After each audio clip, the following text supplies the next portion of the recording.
Hello students, ये हमारा chapter introduction to trigonometry का पार्ट 4 है। आज के इस पार्ट में हम हमारी एक्सरसाइज के सम सॉल्व करेंगे और पहले के पार्ट्स में मैंने एग्जांपल सॉल्व करके दिखाई थी आपको और बोला भी था कि आपने एक्सरसाइज के सम सॉल्व करने हैं। मुझे लग रहा है आप लोगों ने सबने सॉल्व किए होंगे और कन्फ्यूज़न तो होगा ही नहीं, लेकिन फिर भी मैं आपको थोड़ा सा बता रही हूँ साथ साथ में। और सम्स करते हैं, हम डिस्कस करते हैं। क्वेश्चन नंबर 1 देखते हैं हम हमारा इस एक्सरसाइज का। ये देखो क्वेश्चन नंबर 1 बहुत इजी है, मुझे पता है आप सबने सॉल्व कर लिया होगा। जैसे कि एक ट्राइंगल है, देखो ABC एक राइट एंगल ट्राइंगल है। राइट एंगल कहाँ पर गिवन है? यहाँ पर B पे गिवन है एक। तो मैं आपको डायग्राम बना के दिखा रही हूँ। हमने ये राइट एंगल ट्राइंगल बना ली, कौन सी? ABC। तो राइट एंगल एट बी पे हमारा राइट एंगल है, ये राइट एंगल ट्रायंगल हो गई। और हमें इसमें वैल्यूज़ गिवन है, AB 24 गिवन है सेंटीमीटर, ठीक है, और BC हमें 7 सेंटीमीटर गिवन है। हमारा क्वेश्चन क्या है? ये देखो दो पार्ट्स में ये क्वेश्चन है कि फर्स्ट पार्ट में बोला है साइन ए को से फाइंड आउट करना है। मैंने क्या बोला था? थीटा का आपको बहुत ध्यान देना है कि हम कौन से थीटे की, यहाँ पर साइन ए लिखा है तो इट मीन्स ए एंगल की बात हो रही है। तो अब ए एंगल हमारा बेस एंगल हो गया।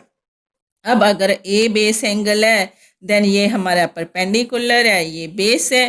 तो इट मीन्स हमें जब साइन ए और कोस ए की वैल्यूज़ फाइंड आउट करनी है तो इसको परपेंडिकुलर, ठीक है, मानेंगे और ये हमारा हाइपोटेन्यूज है। तो ठीक है, मैंने क्या बोला था? राइट एंगल ट्रायंगल में एक रेशियो गिवन होती है तो बाकी की रेशियोज हम फाइंड आउट कर सकते हैं विद द हेल्प ऑफ, कैसे करेंगे हम? थर्ड साइड की वैल्यू फाइंड आउट करोगे, वो कैसे? पाइथागोरस।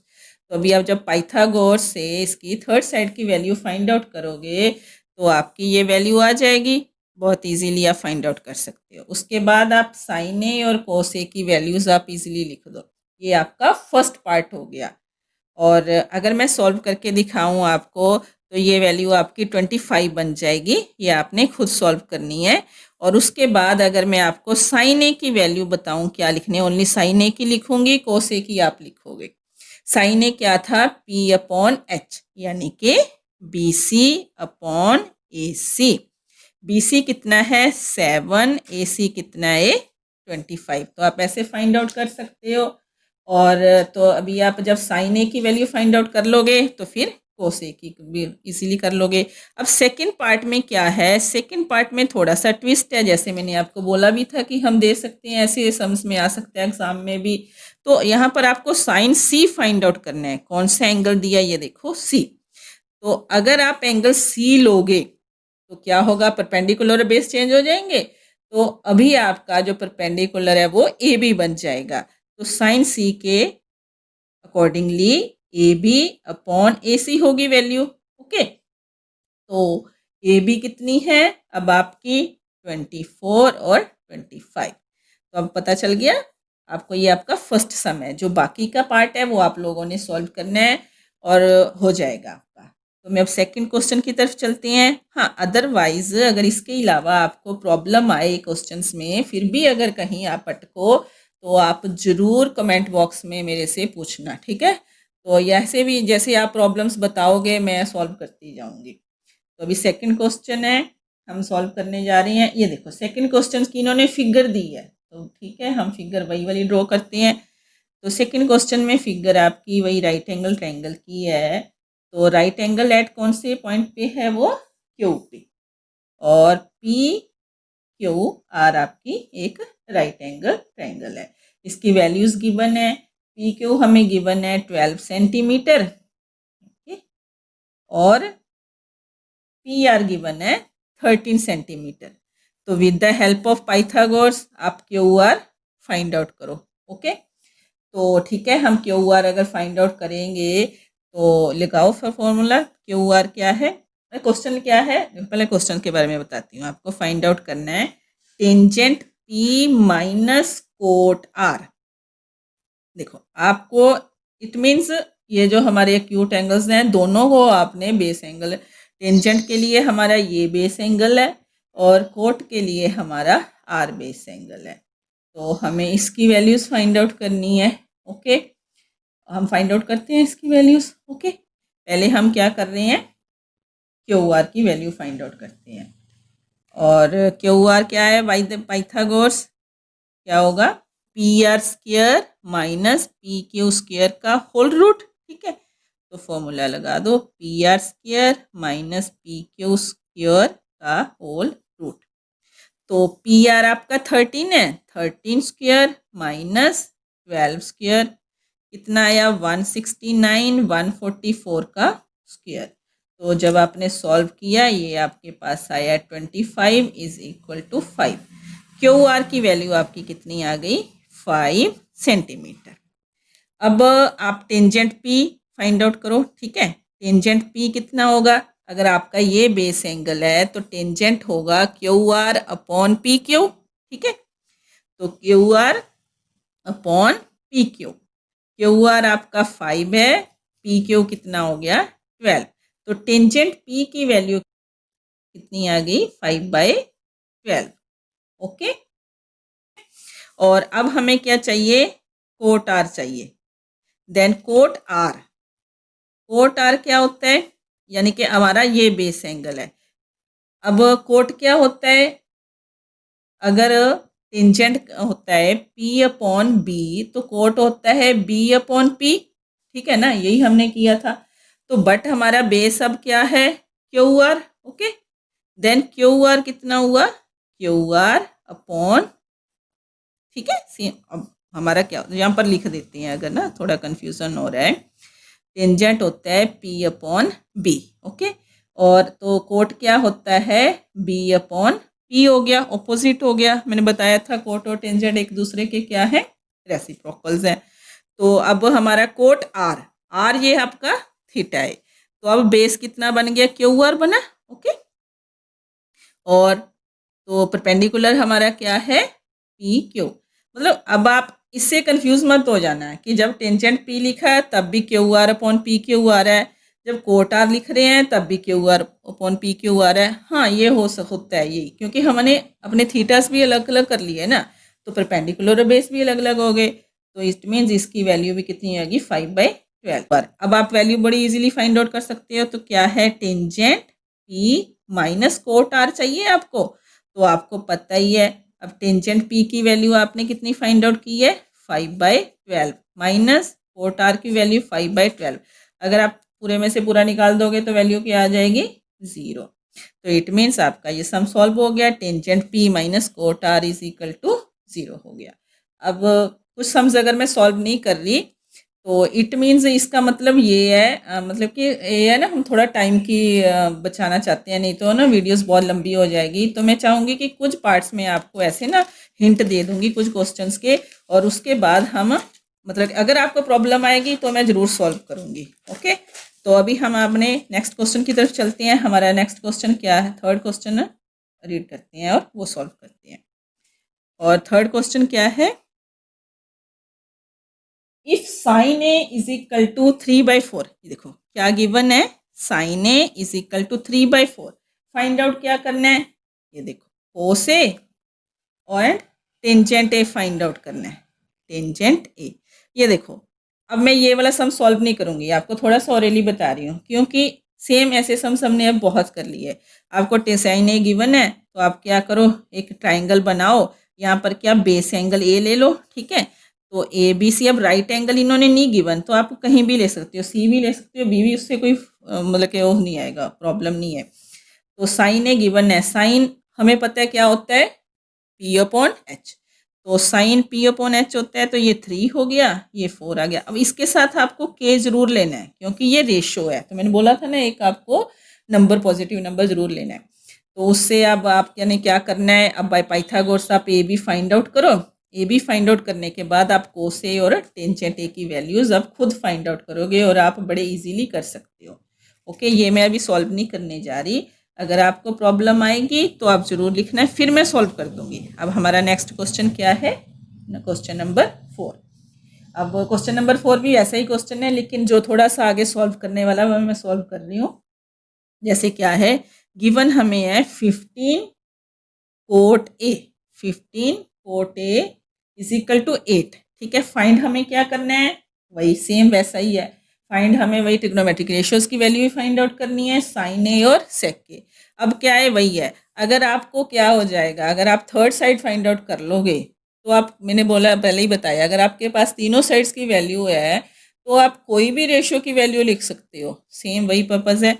तो हमारा कोट ए क्या है, कोट ए इज इक्वल, यहाँ से हम सॉल्व करेंगे। आप बोलोगे मैडम गिवन नहीं है, लेकिन हमने 15 हम जब उधर लेके गए सॉल्व किया तो कोट ए की वैल्यू आपके पास 8/15 आ गई। अब अगर आपके पास कोट की वैल्यू आ गई तो आप डायग्राम ड्रॉ करके उसमें वैल्यूज़ फिल करके बाकी की रेशोज फाइंड आउट कर लोगे। बहुत इजी, आपको पता चल गया। ये मैं डायग्राम बना देती हूँ एक बार फिर भी इसकी। क्या है, ए एंगल हमें बेस एंगल चाहिए, ए बी सी आपकी it means right angle triangle बनेगी ए पे। तो फिर से अगेन आपको याद करना है, कोट ए क्या बोला था मैंने, कोट ए होता है बी अपॉन पी। ठीक है ना, तो बी अपॉन पी। अब अगर ये आपका थीटा है, ठीक है ना, कोट ए है, देन ये आपका बी बन गया और ये पी बन गया। क्या हुआ, A B upon B C. तो इट इज इक्वल टू फीट/15। इट मीन्स ए बी की वैल्यू आपकी जो है वो कितनी है, 8 के ले गए आप, ठीक है, लेट करोगे। और बी सी कितना हो गया, 15 के। ठीक है, आपके पास ए बी की वैल्यू है, आपके पास बी सी की वैल्यू है। आप विद पाइथागोरस थ्योरम ए सी की वैल्यू फाइंड आउट करो और देन राइट डाउन द बाकी जो इसकी रेशोज हैं, कौन सी हैं, साइन ए और सेक के। तो ये काम आपने खुद करना है। हम अब मैं नेक्स्ट क्वेश्चन की तरफ चल रही हूँ। रीज़न आपको पता ही है, क्योंकि ये अब चीज़ें आपको आ गई हैं, आपने काफ़ी सॉल्व कर ली होंगी, तो हम टाइम नहीं वेस्ट करेंगे अपना। ठीक है, तो फिफ्थ क्वेश्चन अभी हम स्टार्ट कर रहे हैं। ये देखो, फिफ्थ क्वेश्चन भी बहुत इजी है। वैसे ही आपको ये हिंट दे दूंगी क्वेश्चंस में ना साथ में, तो आपको थोड़ा इजी हो जाएगा। अगर कहीं कन्फ्यूज़न होगा तो आप हिंट की हेल्प से सॉल्व कर सकते हो। तो सभी क्वेश्चंस के हिंट मैं दे रही हूँ आपको। यहाँ पर सेक थीटा गिवन है, सेक थीटा, यहाँ पर थीटा गिवन है। थीटा आपको पता है, इट मीन्स अब आपको बेस एंगल इन्होंने ए या बी सी कुछ भी नहीं दिया। आप जो भी डायग्राम बनाओगे, आपकी डायग्राम के हिसाब से जो भी आप बेस एंगल लोगे वो ले सकते हो, बस वहाँ पर सिर्फ थीटा लिखना है।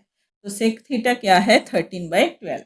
और क्वेश्चन क्या है, बाकी की ट्रिग्नोमेट्रिक रेशियोज फाइंड आउट करनी है। तो इट मीन्स हमें क्या फाइंड आउट करना है, देखो साइन थीटा फाइंड आउट करना है, okay, cos theta find out करना है, टेंजेंट थीटा फाइंड आउट करना है, कोट थीटा फाइंड आउट करना है, सेक आपके पास गिवन है और एक आपको कोसेकेंट थीटा फाइंड आउट करना है। मतलब बाकी की ये 5 रेशोज आपको क्या करनी है, फाइंड आउट करनी है। बहुत इजी है। अगर हम थर्ड साइड, हमारे पास तीनों साइड्स आ जाएंगी तो बड़े इजीली हम ये सब लिख देंगे। हमने बहुत अच्छे से अब टेबल कर लिया है। तो मैं इसकी डायग्राम बनाती हूँ, आपको वैल्यूज़ लिख के देती हूँ, बाकी आपने आगे खुद सॉल्व करना है। अब ये देखो, एक राइट एंगल ट्रायंगल बनाई ए बी सी, ठीक है, ए बी सी एक राइट एंगल ट्रायंगल बनाई। अब मैं एंगल सी को थीटा लिख दूंगी, क्योंकि उन्होंने तो गिवन नहीं है कुछ भी। आप अगर यहाँ पर ए बी सी लिखते तो आप ए को थीटा लिख लो, बी सी किसी को भी लिख सकते हो। देन ये थीटा हो गया। अब हमारा अगर ये थीटा है तो इसी हिसाब से ये परपेंडिकुलर हो गया और ये बेस हो गया। अब हमें पता है सेक थीटा क्या होता है, जो सेक थीटा है वो किसका ऑपोजिट है, कोस का। ठीक है ना, तो कोस थीटा का ऑपोजिट अगर सेक थीटा है, कोस थीटा हमें पता था क्या होता है, बी अपॉन एच होता है। तो इट मीन सेक थीटा क्या हो गया, एच अपॉन बी हो गया। तो आप ऐसे भी याद कर लो, it mean sec theta is equal to H upon B हो गया। ठीक है, एच आपका यहाँ पर क्या है, ए सी, ओके, और बी कितना है, बी सी। अब ये 13/12, बस अब बोला ही है मैंने आपको, अगर ऐसे गिवन है तो आपको के साथ में लेना ही है। तो इट मीन्स ए सी की वैल्यू कितनी होगी, 13 के, और बी सी की वैल्यू 12 के। अब आपको पता है कि आगे आपको सम कैसे करना है, आपको ए बी की वैल्यू फाइंड आउट करनी है। हम पाइथागोरस थ्योरम लगाएंगे और सॉल्व कर लेंगे। अब मुझे लग रहा है आप ये बोल रहे हो कि मैम आप तो, आप मुझे लग रहा है वीडियो आगे ही बढ़ा दोगे कि मैडम ने यही बोलना है, आप वैल्यू फाइंड आउट करो फिर उसकी बस आगे सब की वैल्यूज़ लिख दो। तो इसको सुनने की ज़रूरत नहीं है, ठीक है ना, क्योंकि आपको आ गया।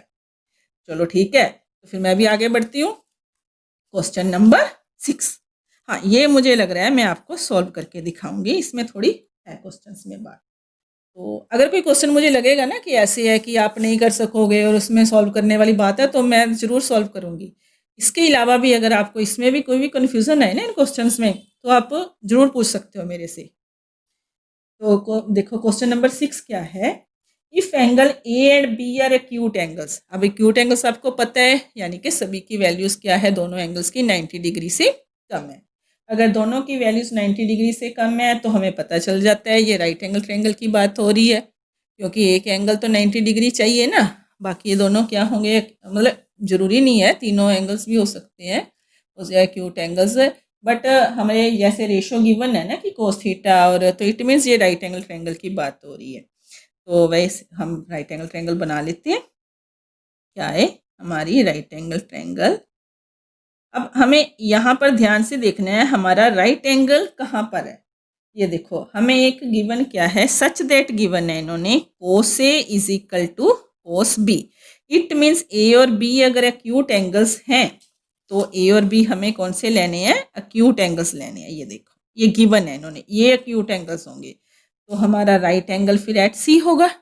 ये हमें देखना है, ध्यान देना है कि हमारा इसमें देखना पड़ेगा, सोचना पड़ेगा कि अगर ए और बी एक्यूट एंगल्स हैं तो हमारा सी राइट एंगल हमने बनाना है। अब हमें गिवन है कि cos A is equal to cos B, और हमें शो क्या करना है, शो दैट इन्होंने लिखा है, show that angle A is equal to angle B. ठीक है, तो हम सोल्यूशन स्टार्ट करते हैं। सोल्यूशन क्या है इसका, ये देखो हमें गिवन है cos A is equal to cos B. अब कोस ए क्या होता है, अब कोस ए है, अब फिर से वही चीज़ें सब देखेंगे। अगर ये कोस ए है इसके हिसाब से, देन कोस के हिसाब से ये बेस बना आपका, ठीक है ना, ये बेस, ये हाइपोटेन्यूज, तो कोस होता है बेस अपॉन हाइपोटेन्यूज, यानी कि इस फिगर के accordingly cos A is equal to A C upon A B. ये आपको ना थोड़ा सा ध्यान से देखना है, यहाँ पर कन्फ्यूज़न हो जाता है बच्चों को। कोस ए की वैल्यू अगर आपको ये लग रहा है ना, तो आप ऐसे करो, हम दो फिगर्स बना लेते हैं। अगर आपको थोड़ी प्रॉब्लम आ रही है तो मैं इसको थोड़ा और डिटेल में करवा देती हूँ। तो अभी हम दोनों फिगर के हिसाब से ना मैं आपको ये लिख के दूंगी आपकी वैल्यूज, ताकि आपको कन्फ्यूज़न ना हो। ये देखो यहाँ पर इस फिगर के अकॉर्डिंगली अगर मैं बात करूँ तो कोस ए बेस है, ठीक है, तो कोस ए की वैल्यू क्या होगी, इसके अनुसार ये बेस है और ये आपका हाइपोटेन्यूज है, तो कितना हो गया ए सी अपॉन ए बी, और ए सी आपका है, मतलब ये ए सी अपॉन कोस ए की value A C upon A B होगी। अगर अब आपका ये आप थीटा ले रहे हो, ठीक है ना, ये आपका बेस एंगल है, तो इसके हिसाब से ये पी और ये बी होगा। ओके, तो इट मीन्स इस फिगर से हमें मिला कोस बी की वैल्यू, तो कोस बी की वैल्यू कितनी हो गई, B C upon A B. देखो ये मैंने आपको समझाने के लिए दो फिगर्स बनाई हैं, लेकिन ये जो क्वेश्चन है ये हमारा इस फिगर, हमारी एक फिगर के साथ ही रिलेटेड क्वेश्चन है, इसको हमने ये ध्यान से समझना है। ये सिर्फ इसलिए मैंने आपको सेकंड फिगर बनाई है ताकि आप कंफ्यूज ना हो टर्म्स को जब लिखना है। तो यहाँ से हमने कोस बी की वैल्यू लिखी B C upon A B. अब अगर यहाँ से हम ये वैल्यूज देख के लिख रहे हैं, cos A is equal to A C upon A B, और कोस बी की वैल्यू कितनी है, B C upon A B. मैं फिर से बोल रही हूँ, हम फिगर सिर्फ इसी की बात कर रहे हैं, ठीक है। तो ए बी कैंसिल हो गया, यहाँ से हमें मिला क्या, A C is equal to B C, यानी कि ये वाली साइड इस साइड के क्या हो गई, इक्वल हो गई। अब हमने अपनी थ्योरम्स की हुई हैं कि जो अपोजिट एंगल्स होते हैं इक्वल साइड्स के, वो भी क्या होते हैं, अगर इक्वल साइड्स हैं तो साइड्स के अपोजिट एंगल्स भी क्या होंगे, equal. If sides are equal therefore क्या हो गया, angles opposite to equal sides are also equal. ये आप लिख सकते हो यहाँ पर, angles opposites to equal sides. अब AC के ऑपोजिट एंगल क्या है, एंगल B। AC के ऑपोजिट एंगल क्या है, एंगल B, और BC के ऑपोजिट एंगल क्या आ रहा है फिगर में, A। ये देखो हमें यही प्रूव करना था कि angle A is equal to angle B। आप लिख सकते हो opposite angles to equal sides, है ना, opposite angles to equal sides. ये हमें पता है कि angles opposite to equal sides are equal, hence proved. हमारे यही प्रूव करना था, हमने दिखा दिया। तो अभी हम ये वीडियो हमारी हो गई है लेंथी, तो मैं यहीं पर अब स्टॉप कर रही हूँ। बाकी के सम्स हम हमारी नेक्स्ट वीडियो में करेंगे।